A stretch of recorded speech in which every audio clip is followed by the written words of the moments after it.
Som. Boa noite, meus irmãos, a graça e a paz do nosso Senhor Jesus, amém? Nós vamos iniciar mais um culto de louvor e adoração ao nosso Deus nessa noite. Peço a você que abra sua Bíblia no Salmo 40, Salmos de número 40, leitura inicial dessa noite, que nós possamos estar atentos ao que o Senhor quer falar conosco, que seja uma noite de gratidão, de louvor ao Senhor. Salmo de número 40.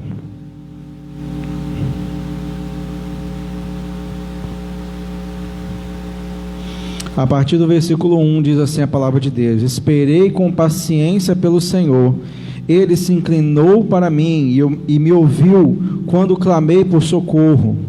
Tirou-me de um poço de perdição, de um atoleiro de lama, colocou os meus pés sobre uma rocha e firmou os meus passos. E me pôs nos lábios um cântico novo, um hino de louvor ao nosso Deus. Muitos verão essas coisas, temerão e confiarão no Senhor. Amém? Apenas até o versículo 3, a palavra do Senhor nos diz: eu esperei com paciência no Senhor, e o Senhor se inclinou para mim e ouviu o meu clamor. Que nós possamos exercitar a nossa paciência no Senhor, nesse tempo tão difícil que temos vivido, nas nossas lutas do dia a dia, que a gente possa esperar no Senhor com paciência. O salmista diz que ele não espera somente, mas ele espera com paciência no Senhor, sabendo que o Senhor está cuidando da vida dele, sabendo que o Senhor está à frente, está no controle da vida dele. E ele diz, versículo 2: tirou-me de um poço de perdição, de um atoleiro de lama, e colocou os meus pés sobre uma rocha, e firmou os meus passos.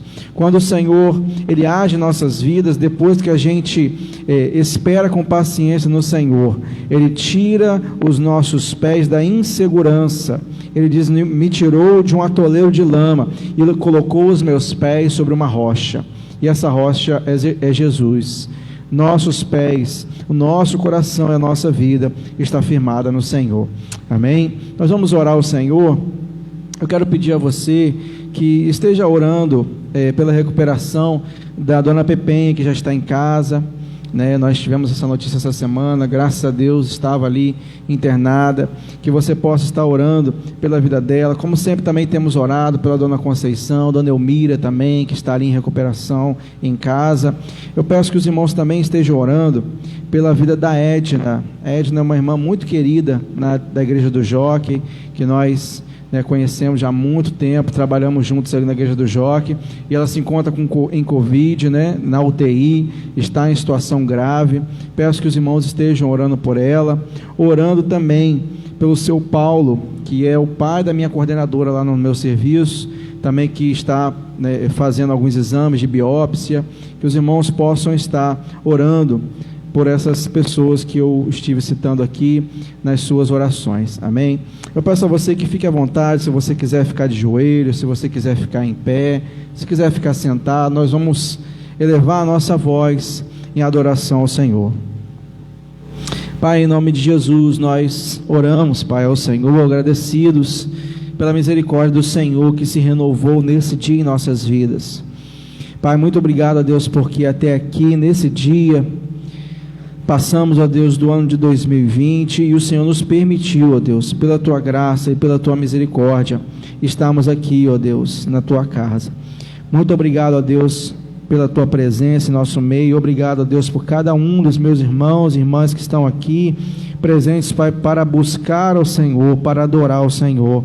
Nós queremos, ó Deus, em primeiro lugar, adorar a Tua santidade, adorar o Senhor, porque o Senhor é santo. E nós somos pecadores, somos falhos, falhamos, ó Deus, nos pensamentos, nas palavras, nas atitudes, e nós pedimos, ó Deus, que o Senhor tenha misericórdia de nós, nos ajuda, ó Deus, a agradarmos ao Senhor, nos ajuda, Pai, a vivermos em santidade, da forma como o Senhor espera de cada um de nós. Nós entregamos, Pai, essas vidas diante do Senhor, entregamos, Deus, os nossos irmãos que estão enfermos, os nossos irmãos que estão em recuperação, a dona Pepenha, Agradecemos, ó Deus, pela recuperação dela, pedindo, ó Deus, que o Senhor esteja ali fortalecendo a ela, a sua família, providenciando, ó Deus, tudo aquilo, ó Deus, que ela nesse momento precisa. Agradecemos também, ó Deus, pela recuperação da dona Conceição, da dona Elmira. Nós te louvamos, ó Deus, por tudo aquilo que o Senhor tem feito, ó Deus, na vida das tuas servas. Nós clamamos, ó Deus, pela Edna, ó Deus, que está ali, ó Pai, na UTI, crendo, ó Deus, que o Senhor, que é o Deus dela e que é o nosso Deus, o Senhor pode intervir, o Senhor pode agir, o Senhor pode curar, o Senhor pode reverter essa situação, o Senhor pode, ó Deus, tirar ela desse momento, ó Deus, de insegurança e firmar os passos dela, ó Deus, na rocha.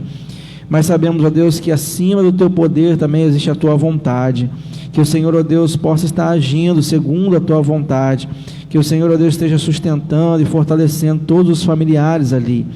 Nós pedimos também ao Senhor pelo seu Paulo, pela biópsia que ele vai fazer, pelos seus exames, pedindo a Deus que o Senhor esteja dando forças a toda a família nesse momento.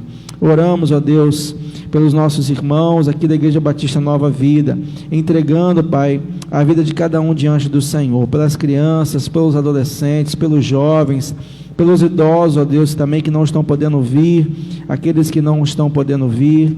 Nós agradecemos, ó Deus, ao Senhor, porque o Senhor tem sustentado a vida de cada um. E pedimos, ó Deus, que o Senhor tenha misericórdia de nós, nos dê visão, nos dê discernimento, Pai, a cada dia, para esse novo ano, ano de 2021. Que seja, Deus, um ano de mudanças, um ano de renovo, de restauração, de recomeço, mas que possamos, ó Deus, estarmos na posição, que possamos, ó Deus, fazer a Tua vontade. É a nossa oração, Pai, em nome de Jesus. Amém? Vamos adorar o Senhor. Se você puder ficar de pé.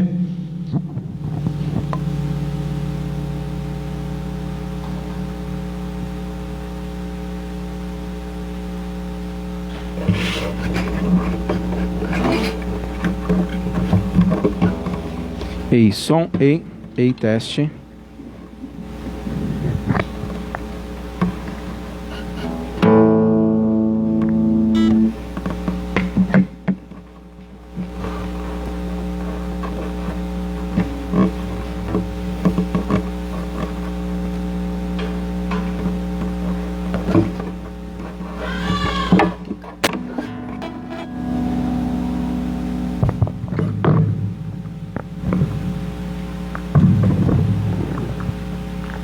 Ei, som, ei,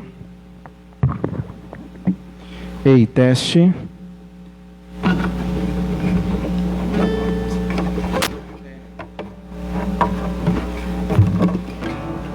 Ei, som.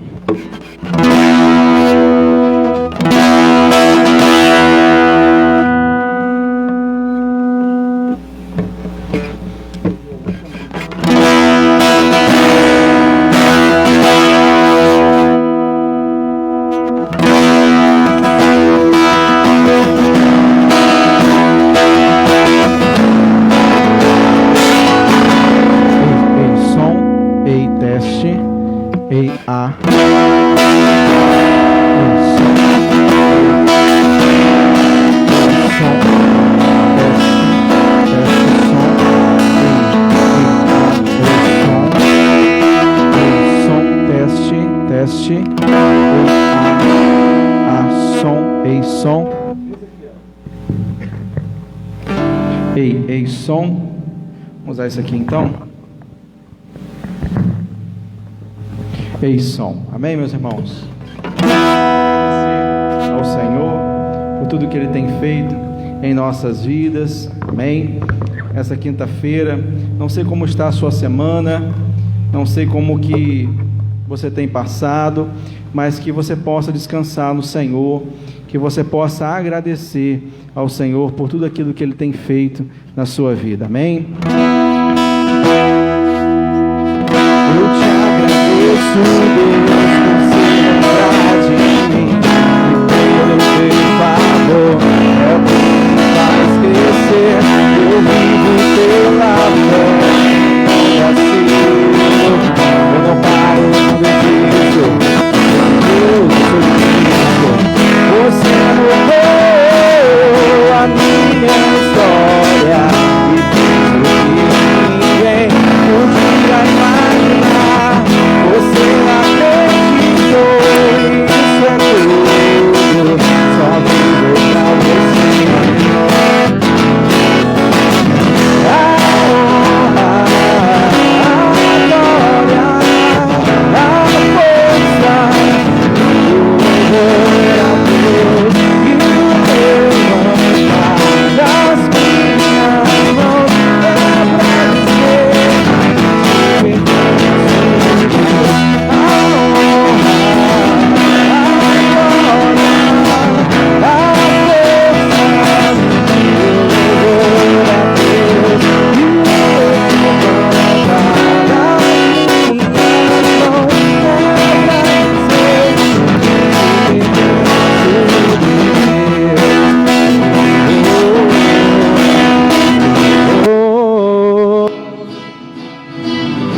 Eu te agradeço, Deus, que no deserto não me deixou morrer e nem desanimar.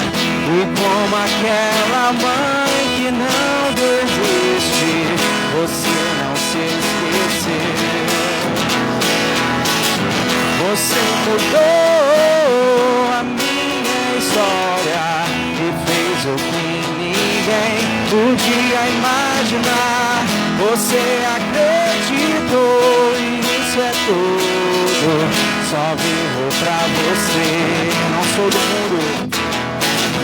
A honra, a glória, a força e o louvor a Deus que levanta das minhas mãos. É pra dizer que te pertenço, Deus. A honra, a glória, a força e o louvor a Deus que levanta das minhas mãos.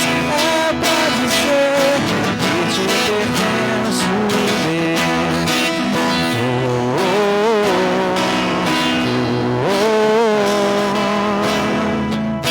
Que te pertenço, Deus.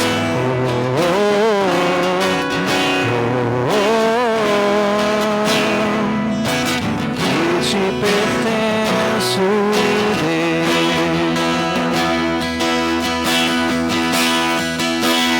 Vim para adorar-te, vim para prostrar-me, vim para dizer que és meu Deus. És totalmente amável, totalmente digno, és maravilhoso para mim. Luz das nações que dissipa as trevas, abre os meus olhos pra ver. Lindo tu és, eu só quero adorar-te, dar os meus dias pra ti. Diga! Vim para adorar-te, vim para prostrar-me, vim para dizer que és meu Deus. Totalmente amável, totalmente digno,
louvamos, ó Deus, porque o Senhor é maravilhoso em nossas vidas.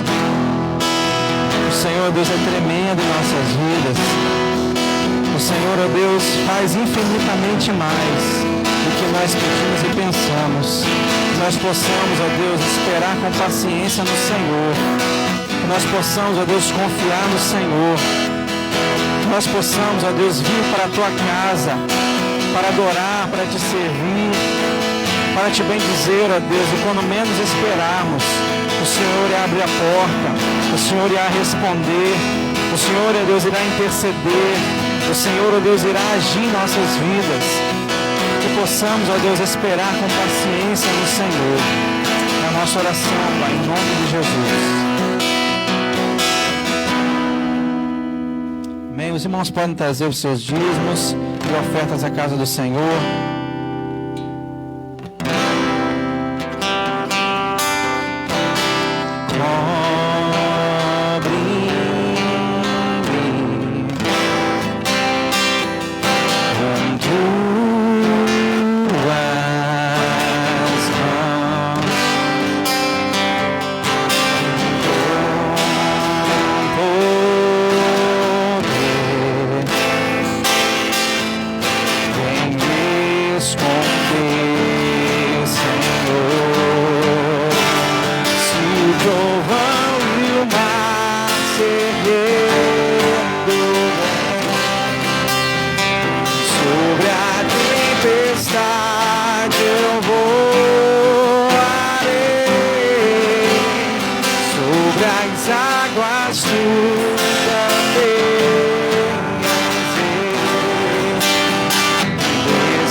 Pode se assentar. Chamar o irmão Parlon à frente.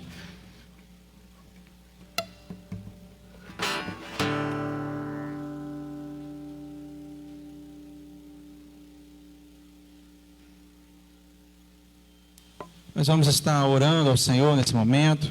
Chamei o Parlon para que possa estar sendo usado pelo Senhor nessa noite para nos trazer a palavra do Senhor.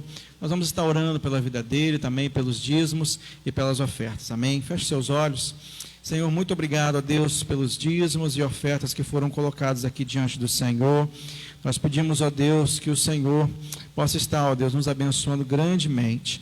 E agora, ó Deus, nós colocamos, ó Deus, a vida do teu servo, irmão Parlon, para que, ó Deus, ele possa, Deus, ser instrumento do Senhor em nossas vidas nessa noite. Que ele possa falar, ó Deus, da parte do Senhor a cada coração aqui nessa noite, os irmãos também que estão nos acompanhando pela internet. É a nossa oração, Pai, em nome de Jesus. Amém e amém.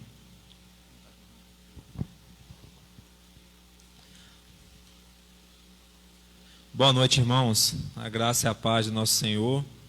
É um prazer muito grande estar aqui mais uma vez com os irmãos, para a gente poder estar compartilhando um pouco dessa palavra, da palavra de Deus, essa palavra maravilhosa e abençoada.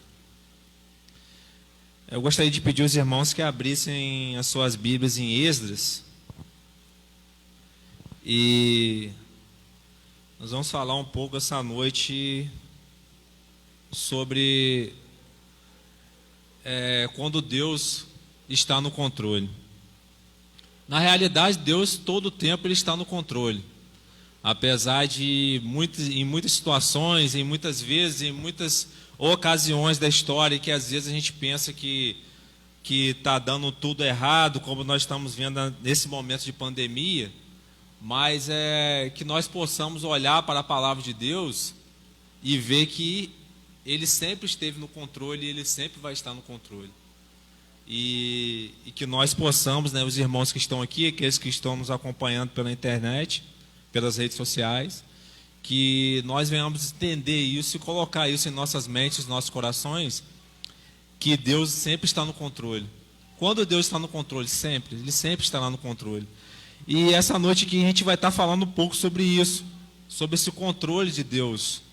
Que Deus ele está sempre controlando as ações. E na realidade, se a gente olhar, as pessoas que estudam na escola secular, elas veem o quê? Que a história ela é contada antes de Cristo e depois de Cristo. Ou seja, o que a Bíblia conta, na realidade, a história que a Bíblia relata, é a história da própria humanidade, né? Não existe evolução, como o Charles Darwin falou que o homem evoluiu, e não existe também Big Bang, que de uma explosão todos nós viemos a acontecer, né? É preciso ter mais fé para acreditar nessas coisas do que para acreditar na que a Bíblia diz. Então a história da humanidade ela se confunde com a história da Bíblia. Na realidade, ela segue aquilo que a Bíblia nos relata, aquilo que a Bíblia nos diz. Então gostaria que os irmãos abrissem aí em Esdras. Nós vamos ver o primeiro. Até na realidade algo que despertou, que o Espírito Santo despertou para trazer essa palavra, tem um pouco a ver com a questão do tema da lição da revista para esse trimestre, que vem falando sobre recomeço. E na realidade, seja tanto que se você estiver começando, se você estiver recomeçando, na realidade Deus, se você começar ou recomeçar, Deus tem que estar no negócio. Se Deus não estiver no negócio, infelizmente as coisas tendem a não acontecer. Em Esdras, capítulo 1, versículo 1, diz assim: nós vamos falar aqui nesse primeiro ponto sobre o controle de Deus sobre uma situação coletiva, ou seja, sobre um povo, sobre uma nação. Em Esdras 1 diz assim, no primeiro ano de Ciro, rei da Pérsia, para que se cumprisse a palavra do Senhor por boca de Jeremias, despertou o Senhor o espírito de Ciro, rei da Pérsia, o qual fez passar pregão por todo o seu reino, como também por escrito, dizendo: assim diz Ciro, rei da Pérsia, o Senhor, Deus dos céus, que me deu todos os reinos da terra. Ele me encarregou de lhe edificar uma casa em Jerusalém, que é em Judá. Eu acabei lendo o segundo versículo. Então o que acontece? Nós vemos aqui em Esdras 1 o seguinte, é muito interessante esse texto que fala assim, despertou o Senhor o espírito de Ciro, rei da Pérsia, o qual fez passar pregão por todo o seu reino, como também por escrito dizendo. Ou seja, o que eu acho interessante aqui, pastor Zanon, aqui, e os irmãos, é que aqui não diz assim, e Ciro se converteu seu coração ao Senhor, e foi lá, e libertou o povo, e tal. Não, Deus pegou e falou assim, despertou o espírito de Ciro, que era o rei da Pérsia, para fazer o quê? Para fazer com que o povo de Deus retornasse do exílio da Babilônia. E eu vou explicar um pouco essa questão histórica para poder a gente entender. Mas antes, eu gostaria que os irmãos abrissem em Jeremias 25. Jeremias 25, 11 e 12. Jeremias 25, 11 e 12. E toda esta terra virá a ser um deserto e um espanto, e estas nações servirão ao rei da Babilônia 70 anos. Acontecerá, porém, que quando se cumprirem os 70 anos, visitarei o rei da Babilônia e esta nação, diz o Senhor, castigando a sua iniquidade e a terra dos caldeus. Farei deles um deserto perpétuo. Então, irmãos, o que acontece?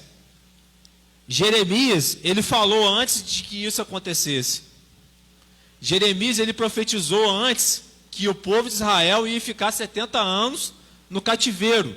Porém, Deus, ele estava no controle de todas as coisas. Porém, Jeremias avisava o povo, se vocês não se consertarem, se vocês não melhorarem o comportamento de vocês diante de mim, vocês vão passar pelo exílio. E no contexto histórico aqui, falando aqui, o que acontece? Existem os períodos da história, e lá no início de tudo, lá em Gênesis, lá nós temos, falando na questão da geografia, tinha a Mesopotâmia, aí tinha dois reinos que prevaleciam, a Babilônia e a Síria. Mas chegou um momento que a Babilônia começou a cair em decadência, e foi o momento que Deus usou Ciro para fazer com que o povo retornasse para o seu lugar. E o interessante, irmãos, que, por exemplo, Ciro, ele tinha por prática política de ser tolerante com o culto de outras nações.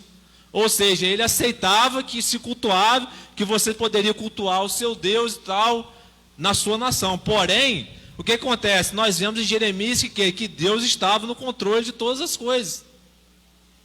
Então, Deus fez com que o povo passasse esse tempo lá de uma forma didática, para que o povo entendesse e aprendesse. E o que eu acho interessante é que, quando eles voltam, na realidade, você vê que Ciro fala assim, vocês vão voltar para edificar o templo. Ou seja, como a gente fala, que Israel era uma nação teocrática, ou seja, que Deus era que governava o povo. Então o que acontece? Quando eles vêm, a primeira coisa que eles vão fazer a gente vê isso em Êxodo e Neemias, edificar o templo, ou seja, o templo é o centro, ou seja, o centro da adoração. Então Deus pede para que usa Ciro para trazer o povo de volta, para que eles venham edificar o templo e venham andar de acordo com aquilo que o Senhor queria que eles fizessem. Porém, o que acontece? Que eu acho interessante em Êxodo, eu acho que em Neemias, não, em Êxodo mesmo, fala que quando Esdras lê o livro da lei, ou seja, quando ele lê essa parte do Antigo Testamento que eles já tinham, não todos tinham uma cópia, mas os sacerdotes tinham, quando ele lê essa parte, muitas pessoas começaram a chorar. E esse texto é muito lindo, muito maravilhoso e comovente, porque as pessoas começavam a chorar, por quê? Porque eles começaram a pensar assim, poxa, a gente não obedeceu a Deus e hoje nós estamos aqui voltando de um cativeiro. Ou seja, hoje nós estamos voltando de um castigo. Ou seja, hoje nós estamos voltando para o nosso lugar da onde nós não deveríamos ter saído. O povo chora ali naquele momento, por quê? Porque apesar de Deus estar no controle de todas as situações, Ele não deixa, Ele não interfere em muitas decisões nossas. Por quê? Por amor mesmo. Ele não interfere por isso. mas Ele está no controle de todas as ações. Então o que acontece? Quando o povo volta, o povo começa a pensar, igualzinho, isso acontece muito com muitos de nós, que às vezes nós tomamos uma decisão, aí depois a gente vai ver lá na frente que, poxa, que a decisão que eu tomei estava errada. Aí tem que voltar atrás, e muitos aqui que nós falamos choraram, lembrando de que, poxa, poderia ter sido tudo diferente, poxa, talvez seria melhor se eu não tivesse ido para lá, para esse cativeiro, porque muitos não voltaram, preferiram ficar lá, viver em terra estrangeira. Então, irmãos, essa primeira parte que nós falamos é sobre a questão de Deus estar no controle de todo um povo, de uma forma coletiva. Deus, ele controla as ações.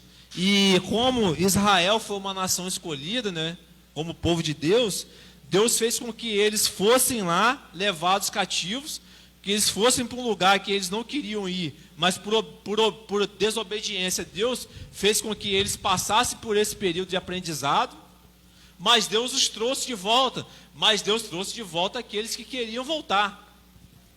A gente vê aqui, tem um texto aqui em Êxodo também que eu acho interessante, que muitos israelitas, eles se despediram, olha só que interessante, né? Eles se despediram e choraram, se despediram das suas esposas que eram estrangeiros, que Deus não queria que houvesse essa mistura. Eles se despediram dessas esposas e, chorando, se despediram e voltaram. E essa questão de eles se despedirem, chorarem e terem que voltar, denota dá a ideia de que existem muitas coisas que nós devemos fazer o quê? Despedir, tirar das nossas vidas, para que nós possamos seguir em frente, para que nós possamos seguir em frente obedientes ao Senhor. Então, irmãos, essa primeira parte, quando Deus está no controle, Ele está no controle de tudo, Ele está no controle das ações, Ele está no controle de todas as coisas.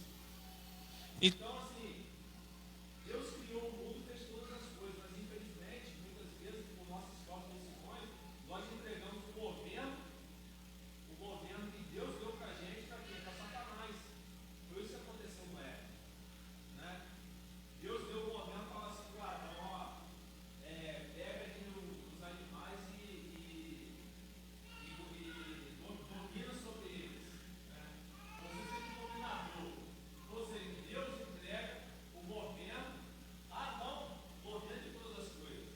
Mas aí quando eles pegam, eles entregam o governo na mão de quem? De Satanás. Então, quando eu entrego a minha vida, quando eu saio, quando eu tiro a minha vida e sou obediente a Deus, eu acabo incorrendo nesse erro de entregar o domínio, entregar o controle a Satanás. Irmãos, o segundo ponto que eu gostaria de falar essa noite é sobre quando Deus está no controle individual daquelas pessoas que são obedientes a Deus. E eu gostaria que os irmãos abrissem aqui em 1 Reis, capítulo 18.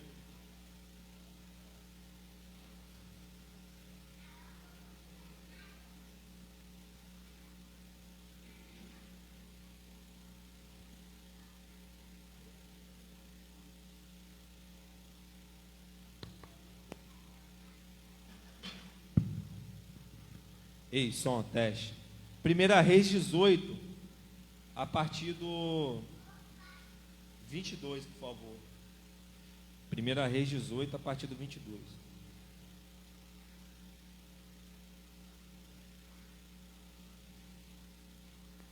Esse texto, irmãos, é interessante que nós vemos aqui um homem que acreditou que Deus poderia fazer algo surreal, né, mirabolante. E Deus, ele foi fiel ali, Deus esteve no controle de toda a situação, no controle individual, salvando, livrando Elias e dando vitória a Elias. Então, quando Deus está no controle, nós vemos quando Deus está no controle do coletivo, da nação, de todos, para trazer de volta, né, para o caminho. E nós vamos ver agora quando Deus está no controle do individual, mas obediente, no caso aqui de Elias. Então disse Elias ao povo: Só eu fiquei por profeta do Senhor, e os profetas de Baal são 450 homens. Deem-se-nos, pois, 2 bezerros, e eles escolham para si um dos bezerros, e o dividam em pedaços, e o ponham sobre a lenha. Porém não lhe metam fogo, e eu prepararei o outro bezerro, e o porei sobre a lenha, e não lhe meterei fogo. Então invocai o Senhor, invocai o nome do vosso Deus, e eu invocarei o nome do Senhor, e há de ser que o Deus que responder por fogo, esse será Deus. E todo o povo respondeu e disse: é boa esta palavra. E disse Eli aos profetas de Baal: escolhei para vós um dos bezerros, e preparai-o primeiro, porque sois muitos, e invocai o nome do vosso Deus, e não lhe metais fogo. E tomaram um bezerro que lhes dera, e o prepararam, e invocaram o nome de Baal, desde a manhã até o meio-dia, dizendo: ah, Baal, responde-nos. Porém nem havia voz, nem quem respondesse, e saltavam sobre o altar que se tinha feito. E sucedeu que ao meio-dia Elias zombava deles e dizia: clamai em altas vozes, porque ele é um Deus. Pode ser que esteja falando, ou que tenha alguma coisa que fazer, ou que intente alguma viagem. Porventura dorme e despertará. E eles clamavam a grandes vozes, e se retalhavam com facas e com lancetas, conforme o seu costume, até derramarem sangue sobre si. E sucedeu que, passado meio-dia, profetizaram eles, até que a oferta de manjares se oferecesse. Porém não houve voz, nem resposta, nem atenção alguma. Então, irmãos, a gente vê aqui o embate de Elias com os profetas de Baal. Então o que acontece? Olha só que interessante aqui, como Deus está no controle.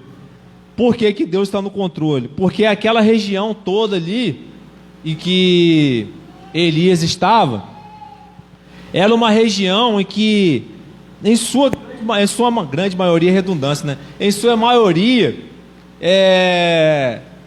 adorava esse tal de Baal, né? Que era como se fosse um deus falso, né? Que uma idolatria, uma idolatria que é errada. Então o que acontece?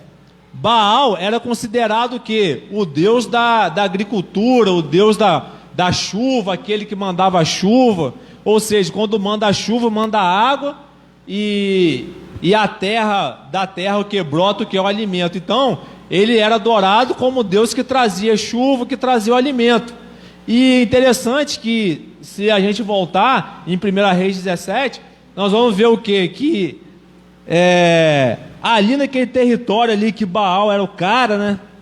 Que Baal que mandava, desmandava, faz chover, agora vai fazer sol, para as plantinhas nascerem e tal. Deus simplesmente fala assim, com Elias, vai lá e fala com o rei lá, que não vai ter chuva não vai chover aqui não. Aí eu acho interessante que eu estava lendo esse texto, eu estava pensando assim, pastor, falando assim, que é como se, por exemplo, assim, você vai no território do cara e bagunça o cara. Deus chegou lá no território dele e bagunçou ele. E falou assim, não vai chover aqui não, porque quem controla todas as coisas sou eu. Então vamos ver se esse povo hoje vai ver, se esse povo vai acreditar em mim ou não. É como, sabe o que, irmão? Se você pegar um urso polar e botar ele para poder lutar com outro animal no deserto. Olha só que diferença de temperatura. Ele vai se dar mal.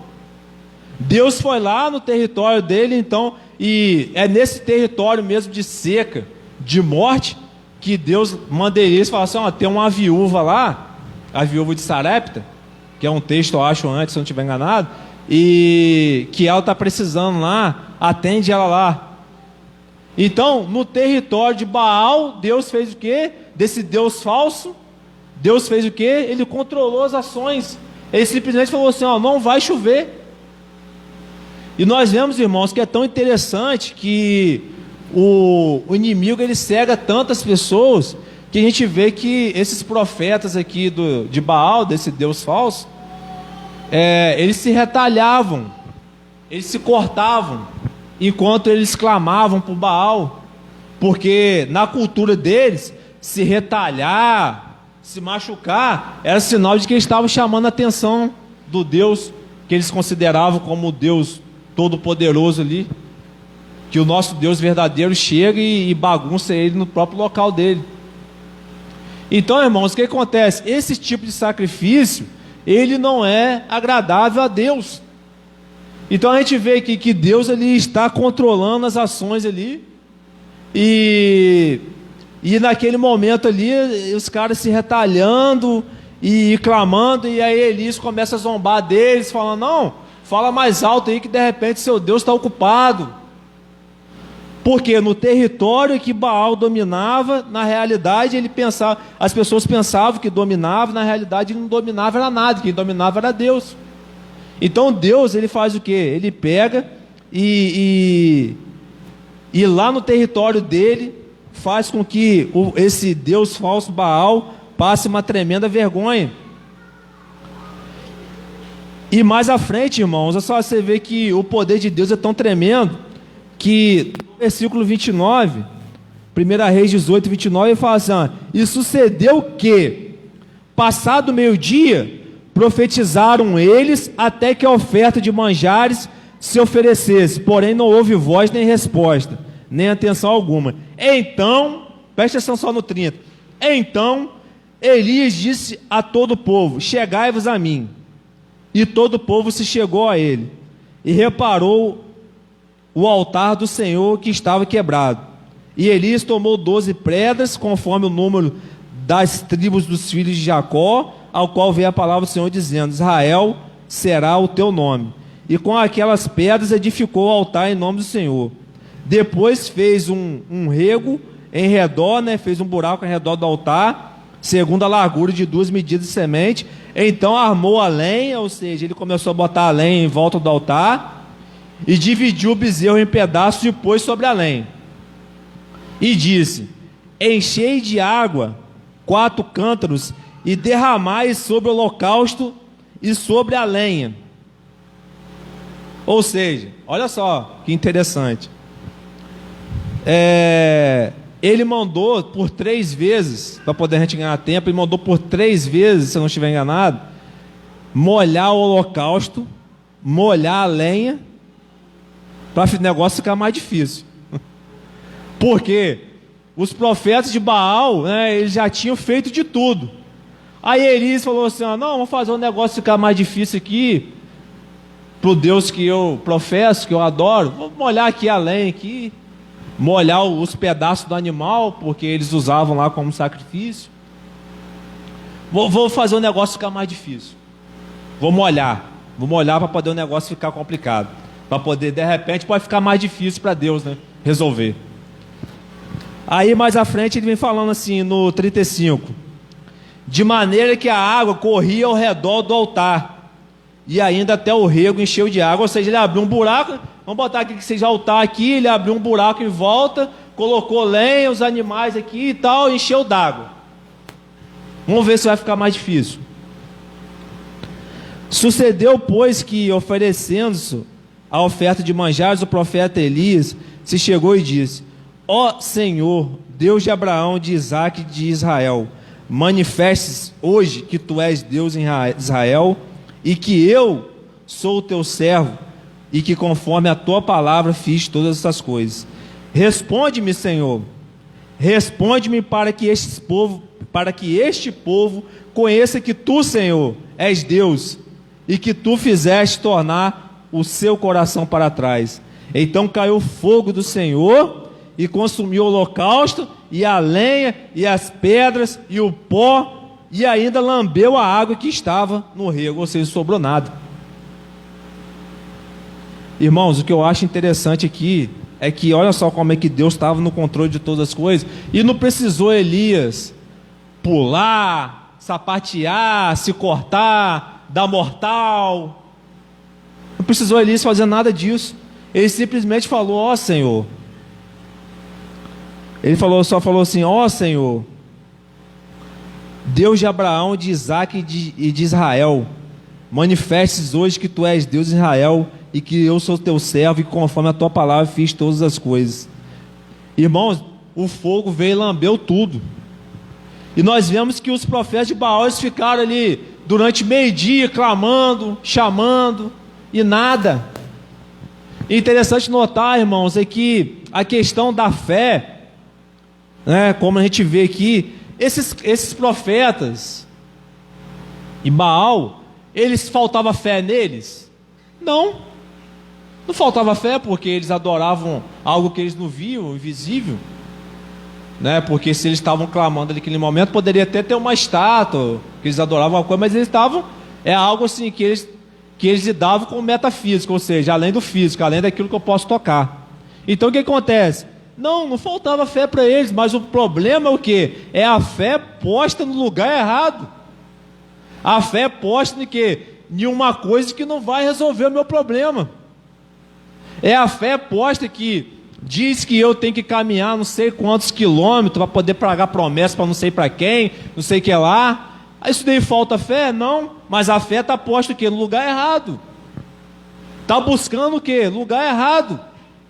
É como se fosse um GPS quebrado, porque você está ali tentando chegar ao lugar e ele sempre está te levando para o lugar errado, vai te colocar em lugares que você vai se dar mal. Então, irmãos, Deus é no controle da vida desse homem, de Elias. Por quê? Porque ele pôs a fé dele no lugar certo, ele não colocou a fé dele no lugar errado. Ele não ficou andando por caminhos que ia levar ele do lugar nenhum para qualquer lugar, não. A fé dele estava sendo colocada em lugares certos. E, irmãos, para poder a gente encerrar, como eu falei no início, que a Bíblia, a história da humanidade, a Bíblia, elas andam, né, elas se confundem, andam lado a lado. Muitos estudiosos, eles, a cada dia que passa, eles vão descobrindo coisas que, com relação a esses textos mesmo que a gente leu aqui, existem muitas descobertas que corroboram com esses textos que a gente leu, com essas coisas que aconteceram. Porém, como eu falei antes, no início aqui, que a Bíblia e a história andam assim lado a lado. A Bíblia diz, né, e a história que a gente aprende nos bancos escolares, ela se confunde. Portanto, que, como eu falei no início, né, que antes, a história fala, né, conta antes de Cristo nascer e depois de Cristo descer, né? E Deus, ele está no controle de todas as coisas. E tudo isso que aconteceu, como a gente vê lá no Antigo Testamento, que vem vindo até a gente desembocar no Novo Testamento, Deus está sempre no controle de todas as coisas. E isso tudo nos diz o seguinte, que Deus, ele está no controle, tanto no plano físico, né, como eu falei aqui, que a gente pode tocar, como no plano metafísico, ou seja, aquilo que a gente não pode ver, né, como Colossenses fala, né, que Colossenses capítulo 1, acho, a partir do versículo 13, né, que fala, né, que ele criou todas as coisas, que é as coisas visíveis, as coisas invisíveis, principados, potestades, ou seja, nós vivemos, por exemplo, se nós estamos aqui, mas existe, né, um campo que a gente não pode ver, existem coisas que são metafísicas, que a gente não pode tocar. E Deus, ele está no controle de todas essas coisas, e o plano dele veio, né, ele veio controlando todas as coisas, sem, de repente, muitas vezes interferir nas decisões que nós tomamos para nossas vidas. E esse plano de Deus, ele acaba desembocando aonde? No Novo Testamento, com quem? Com Jesus. Então, irmãos, Deus controlando todas as situações, ele chega em quem? Em Jesus Cristo. Então, eu gostaria de pedir aos irmãos que abrissem em João capítulo 1, por favor.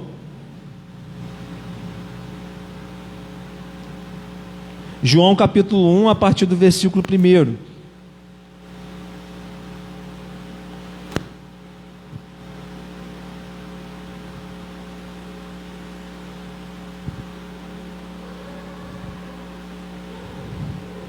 Fala assim: no princípio era o Verbo, e o Verbo estava com Deus, e o Verbo era Deus.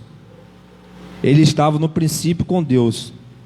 Todas as coisas foram feitas por ele, e sem ele nada do que foi feito se fez.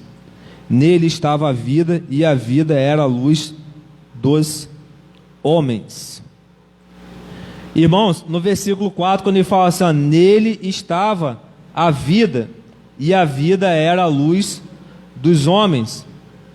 Que eu acho interessante, quando a gente fala assim sobre que Deus está no controle de todas as coisas, a gente vai ler outro texto de João aqui também, para poder a gente entender melhor, é que nesse versículo 4, quando ele fala assim, nele, ou seja, em Jesus, nele, né, o plano de Deus foi se cumprindo até a vinda de quem? De Jesus. E aqui João explica que ele estava com Deus no princípio, ou seja, quando tudo foi feito, ele estava ali junto com o Pai.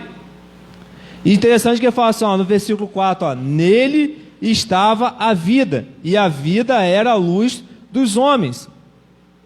Irmãos, é muito interessante nesse versículo 4, quando ele fala assim, nele estava a vida, porque essa palavra aqui, vida, no original grego, que foi escrito no Novo Testamento, quer dizer vida sem fim. Então Deus está no controle de todas as coisas, trazendo para a gente Jesus, para que nós possamos o quê? Nos converter ao Senhor, nos converter ao cristianismo, para que nós tenhamos o quê? Uma vida sem fim, ou seja, uma vida na glória com o Pai. Mas isso precisa que aconteça o quê? Que apesar de Deus estar no controle de todas as coisas, eu preciso entregar o controle da minha vida para Ele, para que Ele venha fazer morada, e para que a minha vida, quando eu terminar esse plano aqui, para que essa vida aqui que Ele fala que é uma vida sem fim, eu possa morar com o Pai. Então, irmãos, quando Ele fala aqui, né, em João 1, Ele quer nos dar o que? Vida sem fim. E essa história desencadeia, né, desemboca em Jesus, e nós vemos Jesus cumprindo todo o seu propósito, Deus no controle de todas as coisas. Jesus na infância discutia com os doutores lá no templo. Jesus no seu ministério, ele trazia muitos ensinamentos. E eu gostaria de trazer um texto muito rápido com os irmãos desse ministério de Jesus, em Mateus 5, Sermão do Monte, versículo 3. Ele fala assim, bem-aventurados os pobres de espírito, porque deles é o reino dos céus. Irmãos, é interessantíssimo essa expressão, bem-aventurados os pobres de espírito, porque deles é o reino dos céus. Tem um pastor que eu gosto muito dele, ele é muito inteligente, ele é um apologeta do nosso tempo, que é o pastor Rodrigo Silva. Ele estava explicando o que é esse pobre de espírito, eu achei muito interessante. Ele falou assim, o que é um pobre de espírito? Pega uma planta, um capim, uma moita de capim, quando o vento bate, ele faz o que? Ele se encurva, né? Aí o vento volta, ele volta. Ele falou que o pobre de espírito são os encurvados, ou seja, são aqueles que são humildes. Algumas versões vêm humildes de coração, né? Os pobres de espírito são o quê? São aqueles que são humildes, se humilham diante de Deus e se convertem ao Senhor. Então, como eu estava falando aqui sobre Deus no controle de todas as coisas, que isso não vai mudar, não adianta que isso não vai mudar, Deus vai estar no controle de todas as coisas, mas o mais interessante de tudo é o que? É que nós venhamos o que? Ser essas pessoas pobres de espírito, ou seja, essas pessoas humildes, essas pessoas que se encurvam, essas pessoas que desejam o Senhor.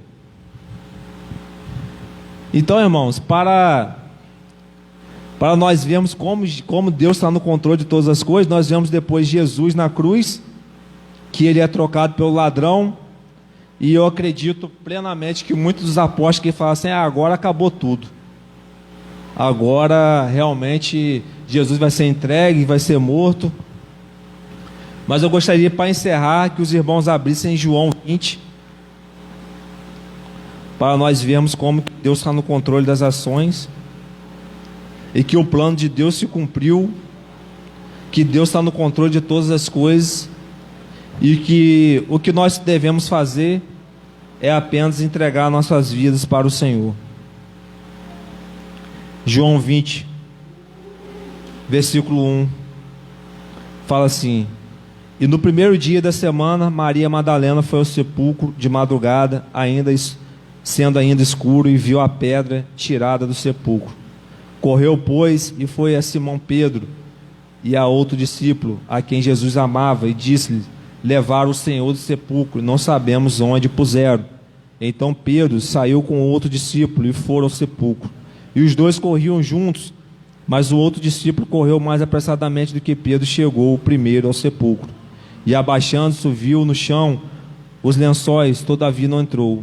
Chegou, pois, Simão Pedro, que o seguia, entrou no sepulcro e viu no chão os lençóis, e que o lenço que tinha estado sobre a sua cabeça não estava com os lençóis, mas enrolado no lugar à parte.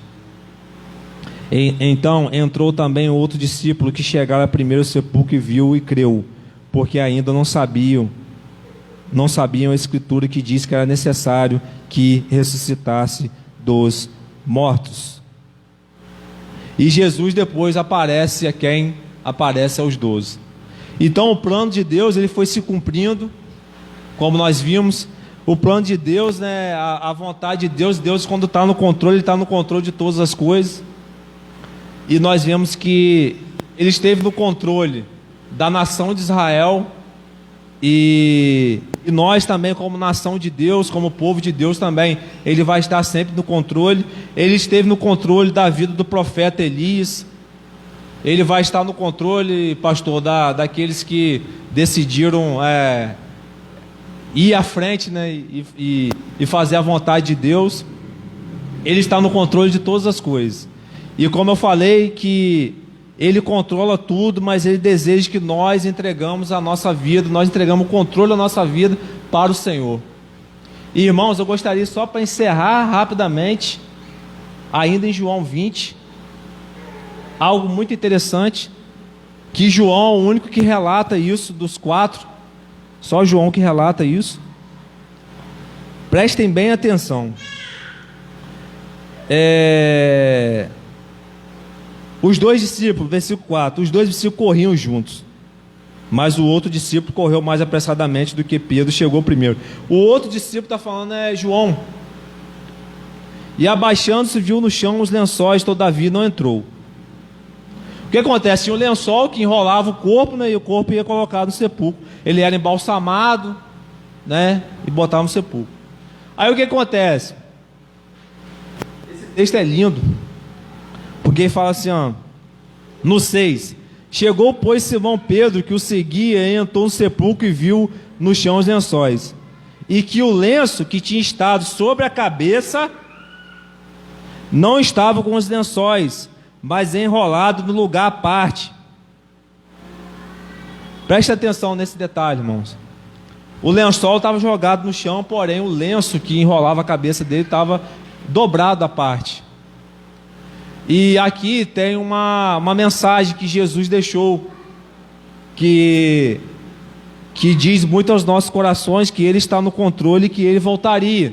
Porque na cultura judaica, quando tinha um lenço que a pessoa usava para limpar a boca, e ele pegava, por exemplo assim, quando o cara ia por exemplo assim, eu sou judeu, vou na casa do pastor Zanon, que é judeu, aí a gente faz a refeição, aí tinha um lençozinho à parte para limpar a boca, aí ele me convida para ir na casa dele, eu vou lá, aí ele chega lá e me dá a refeição dele, aí eu como na casa dele, aí eu pego esse lenço que eles botam lá para arrumar a mesa, e faço assim, limpo a minha boca, enrolo o lenço e jogo.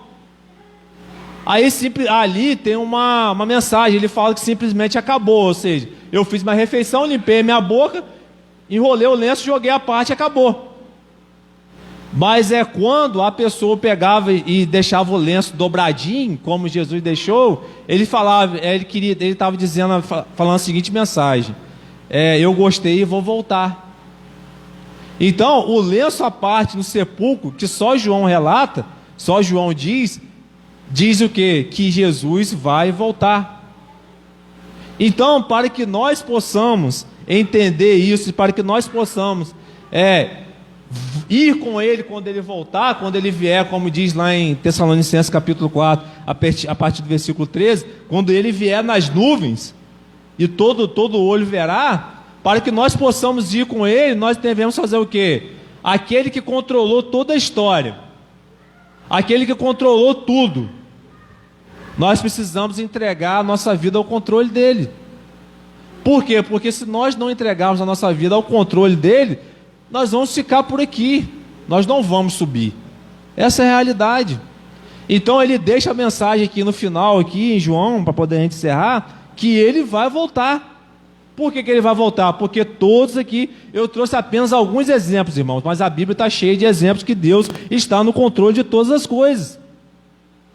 E para que eu vá com ele, como ele já disse que eu vou voltar, eu voltarei. João capítulo 14, ele fala, vou preparar morada, vocês vão estar lá comigo. Então, para estar com ele, nós devemos fazer o quê? Entregar as nossas vidas ao Senhor.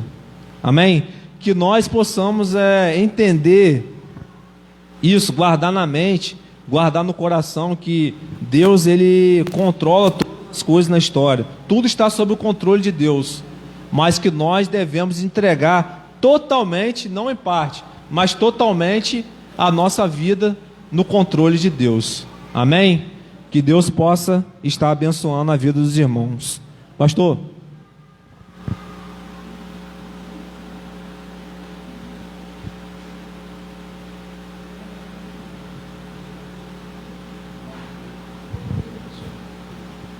Bem, meus irmãos, vamos orar ao Senhor. Peço a você que fique de pé para nós orarmos encerrando o culto dessa noite. Que você possa ter guardado no seu coração essa palavra, que a sua fé possa estar focada naquele que está no controle de todas as coisas, que é o Senhor Jesus. Que a nossa fé possa estar focada somente num único Deus verdadeiro, que é o que é digno de ser adorado, de ser louvado, que é o nosso Senhor Jesus. Que a sua confiança esteja pautada em Jesus, que é a rocha. Ele sempre está no controle, sempre estará e sempre esteve. A questão é se nós deixamos a nossa vida no controle dele. E a maior prova de que a gente deixa a nossa vida no controle de Jesus é aceitarmos ele como Senhor e Salvador das nossas vidas. É nos firmarmos com ele, é firmarmos um compromisso de vida com ele. Essa é a maior prova de que realmente nós confiamos no Senhor e que ele está no controle de todas as coisas. Amém? Feche os seus olhos. Senhor, muito obrigado por essa noite. Agradecemos, ó Deus, por tudo aquilo, ó Deus, que o Senhor tem feito em nossas vidas. Sabemos, ó Deus, que o Senhor nunca saiu do trono. O Senhor ele está no controle. Mas que o nosso coração, ó Deus, esteja firmado no Senhor, sabendo que o Senhor cuida de nós. Sabemos, ó Deus, que o Senhor está cuidando da nossa família, da nossa vida. Sabemos, ó Deus, que o Senhor, em todas as lutas que nós venhamos a passar, o Senhor já sabe, o Senhor já sabia, e o Senhor está disponível para nos ajudar a passar por cada uma delas. Nós agradecemos, Pai, ao Senhor por cada vida que está aqui nessa noite e pedimos que o Senhor nos abençoe no restante desse dia e dessa semana. É a nossa oração, em nome de Jesus. Amém? Meus irmãos, gostaria de avisá-los, na próxima quinta-feira nós vamos ter uma vigília de oração, que vai começar no mesmo horário de culto, às 8 horas. Nós vamos até mais ou menos umas 11h30, meia-noite. E aqueles que puderem estar conosco para orarmos, para buscarmos ao Senhor, para poder compartilharmos nossas necessidades, eu peço que você esteja conosco na próxima quinta-feira, mesmo horário de culto, às 8 horas da noite. Oração silenciosa, estamos encerrando o culto dessa noite. Que Deus nos abençoe.